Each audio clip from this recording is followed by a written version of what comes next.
Coucou! Alors, on me demande si je peux lire l'avenir par le biais des archives akashiques ou bien par un autre biais, les cartes par exemple en fait. Alors il faut savoir que l'avenir en fait existe sous forme de potentiel énergétique. Ok. Mais ce n'est pas pour autant quelque chose de préécrit. C'est-à-dire que je peux vous lire le potentiel énergétique de votre futur sans forcément qu'il soit dans une vérité absolue. C'est très important. C'est-à-dire que rien n'est inscrit dans une vérité absolue, encore moins le futur, puisque c'est ce potentiel énergétique qui va évoluer en fonction de la prudence, du message que vous recevez pour préparer à ça. C'est-à-dire que tout peut évoluer en fonction du positionnement de l'instant présent. Heu, Ainsi, on peut lire l'avenir, en fait, on peut lire ce potentiel énergétique et forcément l'influencer. On ne peut pas lire l'avenir sans l'influencer, en fait. Et retenez ceci, rien, dans l'avenir n'est écrit définitivement. En fait, c'est l'énergie que vous placez dedans qui va créer un nouveau potentiel énergétique. En fait, c'est l'énergie de vos vies, la vie matérielle, celle-là, vos vies vécues aussi, vos anciennes vies, qui créent ce futur.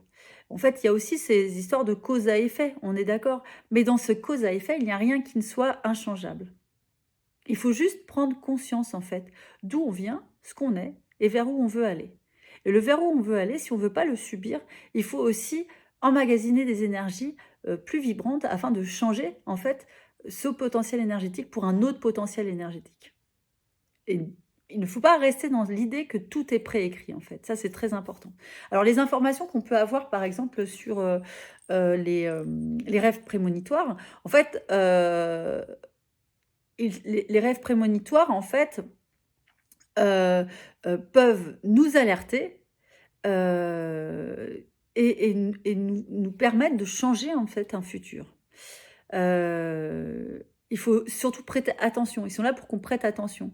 Alors soit on les observe en disant: «Il va se passer ça» et on met l'énergie de: «Il va se passer ça». Et effectivement, j'ai lu ça dans mon rêve, il va se passer ça. Ou alors il y a le message de: J'ai lu en rêve qu'il se passerait ça, si jamais je ne change pas mon positionnement, si jamais je ne fais pas attention à ça, si jamais je» voilà. Donc le rêve prémonitoire peut être lu plutôt comme un message, plutôt que comme une véracité, quelque chose que l'on va subir. Il est là pour nous alerter, en fait.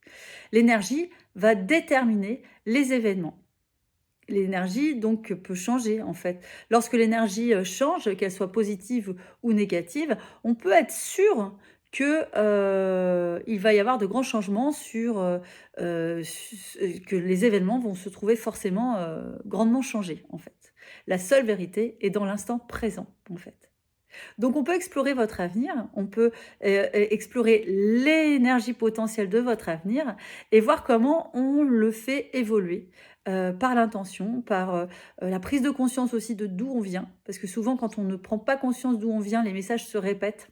Lorsqu'on refuse aussi de voir des choses, les les situations se reproduisent, voilà. Donc non, je ne lis pas un avenir, comme ça je ne lis pas l'avenir. J'aime pas ce mot en plus, il me dérange quoi, franchement.